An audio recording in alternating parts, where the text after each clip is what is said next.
Doctor గారు నాకు తెలిసిన పర్సన్ ఒకానొక టైంలో చాలా బాగా ఉండేవాడు. సో, అతనికి సడెన్‌గా గ్రాడ్యువల్‌గా శృంగార కోరికలని ఏవైతే ఉన్నాయో చాలా తగ్గిపోయినాయి.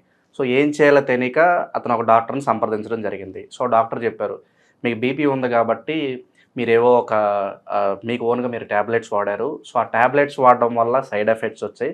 దానిలో భాగంగానే ఆ సైడ్ ఎఫెక్ట్‌లో భాగంగానే మీకు శృంగార కోరికలనేవి క్రమక్రమంగా తగ్గిపోతూ వస్తున్నాయని" చెప్పి ఆ డాక్టర్ గారు చెప్పడం జరిగింది. సో, మరి చాలామందికి అవగాహన ఉండకపోవచ్చు దీని విషయంలో. సైడ్ ఎఫెక్ట్ వల్ల గూడా శృంగార కోరికలని తగ్గిపోతాయని చెప్పి చాలామంది తెలియకపోయి ఉండొచ్చు. మరి అవగాహనలో భాగంగా మరేంటంటారు? అది నిజమే అంటారా? మరి అసలు తగ్గిపోవడానికి కారణాలు ఏంటంటారు అసల? చాలా మంచి ప్రశ్న అండి. నిజంగా చెప్పాలంటే ఈ రోజుల్లో జబ్బు లేని మనిషి లేడు, మందు వాడని మనిషి లేడు. హ్మ్. మందంటే మళ్ళీ వేరే మందు కాదండి, హ్మ్. వేరే రకంగా అనుకోవద్దండి. మెడిసిన్స్ అనమాట నేను అండ్ చెప్పేది. కోటీశ్వరుడు ఎవరన్నా అడిగితే ఏ జబ్బు లేనివాడే కోటీశ్వరుడు అని కూడా చెప్పుకోవచ్చు. ఎగ్జాక్ట్లీ చెప్పచ్చు. వాడిని మించినటువంటి ఆరోగ్యవంతుడు అవును. లేదండి. సో ఈ రోజుల్లో ఆ భాగ్యం ఎవరికి లేదండి. అవును. సో దీనివల్ల ఏంటంటే ఆధునికంగా రకరకాల కారణాల వల్ల రకరకాల జబ్బులు వస్తున్నాయి, కొత్త కొత్త జబ్బులు వస్తున్నాయి, రకరకాల తిప్పలు పడుతున్నాము. సో వీటిలో కామన్ డిసీజెస్ కూడా అండి. ఇప్పుడు బీపీలు, తర్వాత ఈ షుగర్లు, తర్వాత ఈ వెయిట్ ప్రాబ్లమ్స్, గ్యాస్ట్రిక్ ప్రాబ్లమ్స్, ఇవి వెరీ వెరీ కామన్ అన్నమాట ఇవి. సో ఈ నేపథ్యంలో మరి తప్పని పరిస్థితిలో ఫర్ ఎగ్జాంపుల్ బీపీ ఉందనుకోండి, బీపీని మనం నెగ్లెక్ట్ చేయడం వల్ల, అశ్రద్ధ చేయడం వల్ల రకరకాల సమస్యలు వచ్చేసి ప్రాణాంతకంగా తయారవుతుంది. హ్మ్. సో డాక్టర్ గారు కూడా వెంటనే వాళ్ళు చెప్పేది ఉంటే బీపీ కంట్రోల్ చేసుకోమని చెప్తారు. హ్మ్. మనం డాక్టర్ గారి దగ్గరికి వెళ్ళినప్పుడు పరీక్ష చేసేసి బీపీ ఉండేట్లయితే నేను బీపీ కంట్రోల్ చేసుకోండి. సో, ఈ బీపీ అండ్ షుగర్ ఏదైతే ఉన్నాయో చాలా వ్యాధులకి ఇవి కారణంగా అవుతాయి. కారణభూతం కదండి. అవును. సో డాక్టర్ గారు కూడా ముందు బీపీని బాగా కంట్రోల్లో పెట్టుకోండి అని కూడా చెప్తుంటారు అనమాట. సో ఈ సందర్భం వచ్చింది కాబట్టి నేను ఒక్కొక్కటి చెప్తాను చూడండి. మందుల వల్ల కూడా శృంగార సామర్థ్యం కానీ, అంగస్తంభానికి సంబంధించినటువంటి సమస్యలు రావడం కానీ, తర్వాత ఈ శారీరకమైనటువంటి ఈ శక్తి సన్నగిలిపోవడం కానీ, ఇలాంటివన్నీ కూడా కొన్ని మందుల వల్ల కూడా కలుగుతాయి అన్నమాట. సో ఎలాంటి మందులు అంటే ఫర్ ఎగ్జాంపుల్ బీపీకి వాడేటువంటి ఈ ఆల్ఫా మిథైల్ డోపా, క్లోనిడిన్, రిసర్పిన్, ఇలాంటి మందులు జనరల్గా బీపీకి వాడుతుంటారు అనమాట. సో ఇలాంటి మందులు వాడుకోవడం వల్ల కోరికలు అనేవి తగ్గిపోతాయండి. దీర్ఘకాలం పాటు ఎక్కువ రోజుల పాటు వాడుకోవడం వల్ల అందరికీ ఉండదు, కానీ కొంతమందిలో వాడినటువంటి ప్రతి ఒక్కరిలో అలా జరగదు. ఫర్ ఎగ్జాంపుల్ ఒక 100 మంది ఈ యొక్క ఔషధం ఇలాంటి ఔషధాలు వాడుకొని నవ్వాలి అనుకోండి, ముగ్గురు నలుగురు రావచ్చండి. మనం అందరినీ ఒకటే ఘాటిన పెట్టడం పద్ధతి కూడా కాదండి. అది కొంతమందికి అలా వచ్చేటువంటి పరిస్థితి ఏర్పడుతుంది అనమాట. సో ఈ మెడిసిన్స్ ఏం చేస్తాయంటే అసలు కోరికను తగ్గించేస్తాయి. ఎప్పుడైతే కోరిక ఉండదో, ఈ శృంగారపరమైన కోరిక లేనప్పుడు ఆ శృంగారానికి సంబంధించిన ఇతర కార్యక్రమాలు కూడా ఉండవు. ఇదే విధంగా డయూరిటిక్స్ అని చెప్పేసి వాడుతుంటారండి. అంటే మూత్రాల ద్రవ్యాలు, మూత్రం వచ్చేదానికి అనమాట. సో బీపీ తగ్గేందుకు అవి వాడతారు. కొంతమందికి ఆ మూత్రాల ద్రవ్యాలు వాడుకోవడం వల్ల కూడా ఈ సమస్య వస్తుంటుంది. ఇంకొంతమందికి అటెన్లాలు, ప్రొపనలాలు, మెటప్రోలాలు ఇలాంటి ఔషధాలు కూడా ఆ బీపీ తగ్గేందుకు కొంతమంది వాడుతుంటారు అనమాట. సో ఇలాంటి ఔషధాలు వాడేటువంటి వాళ్ళలో కూడా కొంతమందిలో ఏం జరుగుతుందంటే అంగస్తంభన సామర్థ్యం తగ్గిపోతుందండి. కొంతమందికి నపుంసకత్వం వచ్చేటువంటి పరిస్థితి కూడా ఏర్పడుతుంది అనమాట. సో ఈ విధంగా ఈ యొక్క బీపీకి సంబంధించినటువంటి మందులు వాడుకోవడం వల్ల కొంతమందిలో ఇలా జరుగుతుంది. అట్లే ఈ రోజుల్లో సర్వసాధారణంగా ఈ కొలెస్ట్రాల్ తగ్గేందుకు, తర్వాత గుండె జబ్బులు రాకుండా ఉండేందుకు స్టాటిన్స్ అని చెప్పేసి వాడుతుంటారు అనమాట. ఈ అటెర్వాస్టాటిన్ ఇలాంటివన్నీ కూడా. ఈ యొక్క స్టాటిన్స్ అనేటువంటి మందులు వాడుకోవడం వల్ల కూడా కొంతమందిలో ఈ యొక్క కోరికలు ప్లస్ అంగస్తంభన సమస్య కూడా తగ్గిపోయేటువంటి అవకాశం ఉన్నట్టు కూడా కొంచెం పరిశోధనల ద్వారా తెలియజేయడం జరుగుతుందండి. వీటికి తోడు గ్యాస్ట్రిక్ ప్రాబ్లమ్స్. ఈ రోజుల్లో గ్యాస్ట్రిక్ సమస్య వచ్చేసరికి మెడికల్ షాప్ పోవడము, మాత్రలు వేసుకోవడము ఒకటి. రెండవది ఏమంటే రెగ్యులర్గా మాత్రలు వేసుకోవడం అలవాటు చేసుకోవడము. ఇంకోటి ఏంటంటే ఈ ఒక సందర్భం వచ్చి ఒక పరిస్థితి ఏర్పడినప్పుడు డాక్టర్ గారి దగ్గరికి వెళ్ళినప్పుడు ఆయన అన్ని పరీక్షలు చేసేసి ఒక మెడిసిన్ ఇచ్చేసి కొన్నాళ్ళు వాడమని చెప్పేసి చెప్పింటాడు. సో ఏ సమస్యకైనా మెడిసిన్ న్యాచురల్గా ఎలా తగ్గించుకోవాలనే ప్రయత్నం లేదే, చేయడం లేదండి ప్రజలు కూడా. సో డాక్టర్ గారు మెడిసిన్ ఇచ్చిన తర్వాత ఏదో బాగా ఉంటుంది అది వాడుకోవడం వల్ల. ఇతను ఏం చేస్తాడంటే రెగ్యులర్గా వాడుకోవడం కానీ, లేకపోతే కొన్నాళ్ళు గ్యాప్ ఇచ్చేసి మళ్ళీ సమస్య ఏదైనా మళ్ళీ రెగ్యులర్గా కంటిన్యూగా వాడుతుంటాడు అనమాట.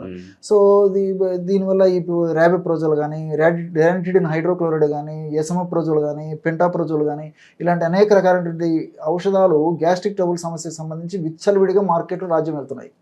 సో ఈ ఔషధాలు అవగాహన లేకుండా, ఆరోగ్య స్పృహ లేకుండా ఇష్టానుసారంగా వాడుకోవడం వల్ల కొంతమందిలో ఈ యొక్క నపుంసకత్వము, తర్వాత ఈ ఇలాంటి సమస్యలు కూడా శృంగారానికి సంబంధించిన సామర్థ్యాలు తగ్గిపోవడము, స్తంభనకు సంబంధించిన సమస్యలు కలిగేటువంటి పరిస్థితి ఏర్పడుతుందండి.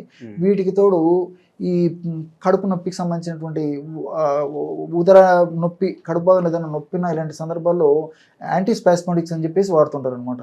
ఈ ప్రొపాంథరిన్ బ్రోమైడు ఇలాంటి మెడిసిన్స్. సో ఇలాంటి మెడిసిన్స్ వాడినప్పుడు కూడా కొంతమందిలో ఏం జరుగుతుందంటే ఈ యొక్క మెడిసిన్స్ యొక్క ప్రభావం చేత మెదడులో అస్ట్రైల్ కొలిన్ అనేటువంటి రసాయన పదార్థం ఉత్పత్తి తగ్గిపోతుంది. ఎప్పుడైతే మెదడులో అస్ట్రైల్ కొలిన్ అనేటువంటి రసాయన ఉత్పత్తి తగ్గిపోతుందో అప్పుడు శృంగారం మీద వాంఛ ఉండదు. సో ఇట్లా కొంతమంది జరుగుతుంది. అదేవిధంగా ఈ నొప్పికి సంబంధించినటువంటి, ముఖ్యంగా ఈ ఉదరానికి సంబంధించినటువంటి నొప్పి ఉన్నప్పుడు నేను చెప్పినటువంటి పద్ధతిలో ఈ యొక్క మెడిసిన్స్ వాడుకోవడం వల్ల ఏం జరుగుతుందంటే ఈ శృంగార కార్యక్రమంలో కూడా నొప్పి, శృంగారం చేసేటప్పుడు పురుషుల్లో కొంచెం నొప్పితో ఫీల్ అయ్యి కొంచెం అసౌకర్యంగా ఫీల్ అయ్యేటువంటి పరిస్థితి ఏర్పడుతుంది. సరే, ఇవన్నీ నాణ్యానికి ఒకవైపు. అట్లే ఈ యొక్క మానసికమైన సమస్య ఉన్నప్పుడు యాంటీ డిప్రెషన్స్ కొంతమంది వాడుతుంటారు అనమాట. ఈ నామిట్రిప్టిలిన్, నార్ట్రిప్టిలిన్ ఇలాంటి ఔషధాలు కూడా కొంతమంది వాడుతుంటారు అనమాట. ఈ యొక్క మెడిసిన్స్ వాడుకోవడం వల్ల కొంతమందిలో ఏం జరుగుతుందంటే ఈ నపుంసకత్వం రావడము, స్త్రీలలో కూడా ఈ యొక్క శృంగారపరమైన కోరికలు, వాంఛలు, ఇచ్చలు, ఆసక్తులు తగ్గిపోవడము ఇలాంటివి కూడా జరిగేటువంటి పరిస్థితి ఏర్పడుతుంది. అదేవిధంగా నిద్ర వచ్చేందుకు ఈ డైజిపాము, క్లోరోడైజిపాక్సైడు, ఇలాంటివి వాడుతుంటారండి.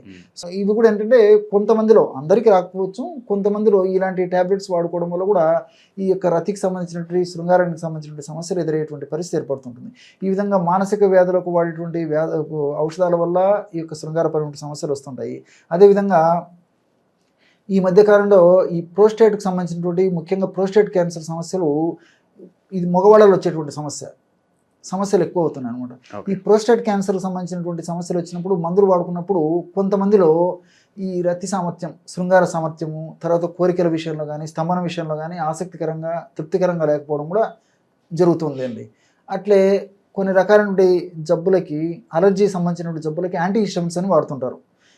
ఈ యాంటీ హిస్టమిన్స్ అనేటువంటి అలర్జీకి సంబంధించినటువంటి మందులు, అంటే ముక్కు నుంచి ఎక్కువ నీళ్లు గారినా, అలర్జీ ఉన్నా, దురదలు పెట్టినా, దద్దుర్లు వచ్చినా, ఇలాంటి వాటిలో ఏదైనా మందుల వల్ల ఏదైనా పడకపోయి వచ్చినా, ఆహారం పడకపోయి వచ్చినా యాంటీ హిస్టమిన్స్ అనేటువంటి మెడిసిన్స్ వాడుతుంటారు అనమాట. సో ఈ యొక్క మెడిసిన్స్ వాడుకోవడం వల్ల కూడా, వీటి వల్ల కూడా నేను చెప్పినట్లు ఈ మెదడులో అస్టైల్ కొలిన్ అనేటువంటి రసాయన పదార్థం ఉత్పత్తి తగ్గిపోయి దానివల్ల కూడా శృంగారం మీద ఆసక్తి లేకపోవడము, స్తంభనానికి సంబంధించిన సమస్యలు కలిగేటువంటి పరిస్థితి ఏర్పడుతుంటుంది. ఈ విధంగా రకరకాలైనటువంటి సమస్యలు, రకరకాలైనటువంటి ఆధునిక కృత్రిమ రసాయన ఔషధాల వల్ల కలిగేటువంటి పరిస్థితి ఉంటుంది. కాబట్టి మరి ఈ రోజుల్లో తప్పని పరిస్థితి.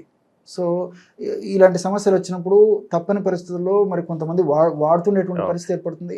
మరి ఇట్లాంటి సమస్యలు ఉండి ఒకవేళ అలాంటి మందులు ఎవరైనా వాడుకున్నట్లయితే వాళ్ళు నిర్మోహమాటంగా, వాళ్ళు మానసికంగా కుమిలిపోకుండా, కుంగిపోకుండా మరి నిపుణులైనటువంటి వైద్యులను సంప్రదించి వాళ్ళకు ఉన్నటువంటి సమస్యను వైద్యులకు తెలియజేయడం వల్ల మరి ఆ యొక్క దాంపత్య జీవితం చక్కగా మెరుగవుతుంది. నిజంగా మరి నేను చెప్పినట్లు ఈ యొక్క మందుల వల్లనే ఆ యొక్క సమస్య కలిగేటువంటి అవకాశం ఉంటే వైద్యులు వెంటనే దాన్ని గుర్తుపట్టేసేసి ఆ యొక్క ఔషధాన్ని డోస్ తగ్గించడం కానీ, ఔషధాన్ని మార్చడం కానీ, మరొక ప్రత్యామ్నాయాన్ని సూచించడం కానీ చేస్తారనమాట. అప్పుడు వీళ్ళకు ఒక సమస్య తగ్గిపోతుంది. అంతేగాని మరి సమస్య వచ్చినప్పుడు వీళ్ళకి అవగాహన లోపం చేత ఎక్కువ రోజులు ఇదే మందులు వాడుకొని సమస్యను మరింత జటిలం చేసుకొని వాళ్ళ యొక్క దాంపత్య జీవితాన్ని చేజేతులారా స్పాయిల్ చేసుకుంటారు. డాక్టర్ గారు, అలాగే మాస్టర్బేషన్ అధికంగా చేసుకుంటారు చాలామంది. సో ఇది కూడా కారణం అనుకోవచ్చా సెక్స్ కోరికలు తగ్గిపోవడానికి? ఇది ఒక వన్ ఆఫ్ ద రీజన్ అయి ఉండొచ్చు అంటారు. దేహధర్మాలు, జీవధర్మాల్లో భాగంగా ఈ శృంగారపరమైనటువంటి కోరికలు కలిగినప్పుడు సర్వసాధారణంగా ఇది జరిగేటువంటి తంతే మాస్టర్బేషన్. దీన్ని హస్తమైదనం అని చెప్తుంటారు, హ్యాండ్ పంప్ అని చెప్పేసి కొన్ని పద్ధతిలో చెప్తుంటారు. తర్వాత చేతితో కొట్టుకోవడం అని చెప్పేసి చెప్తుంటారు. సో ఇది ఎప్పుడో ఒకసారి ఈ యొక్క పద్ధతిని అనుసరించడం వల్ల ఎలాంటి ఇబ్బంది ఉండకపోవచ్చు, కానీ తరచుగా విచక్షణ రహితంగా, విశృంఖలంగా, ఇష్టానుసారం చేయడం, అదే పనిగా పెట్టుకొని చేయడం వల్ల కొంతకాలానికి శైథిల్యం సంభవించేసి ఈ అంగస్తంభనకు సంబంధించినటువంటివి, స్ఖలనానికి సంబంధించినటువంటి సమస్యలు కూడా వచ్చేటువంటి అవకాశం అయితే ఉండేటువంటి అవకాశం ఉంటుందండి. సో విన్నారు కదా, శృంగార సామర్థ్యం తగ్గిపోవడానికి ప్రధాన కారణాలు ఏవైతే ఉన్నాయో డాక్టర్ గారు చెప్పారు. సాధారణంగా ఇలాంటి సమస్యలు ఉన్న వాళ్ళు కొంచెం మొహమాట పడుతూ ఉంటారు, ఏ డాక్టర్ని సంప్రదించరు. కానీ మీరు ఖచ్చితంగా మీ సమస్యను ధైర్యంగా డాక్టర్ గారితో చెప్పండి. ఏ సమస్య ఉన్నా కూడా మీ సమస్యకు తగిన పరిష్కారం డాక్టర్ గారు చెప్పడం జరుగుతుంది. అలాగే ఏదన్నా పర్టికులర్‌గా సమస్య గురించి మీరు తెలుసుకోవాలనుకున్నా కింద మాకు కామెంట్ రూపంలో తెలియజేయండి. తప్పకుండా దాని మీద మేము వీడియో అయితే చేస్తాం. నమస్కారం.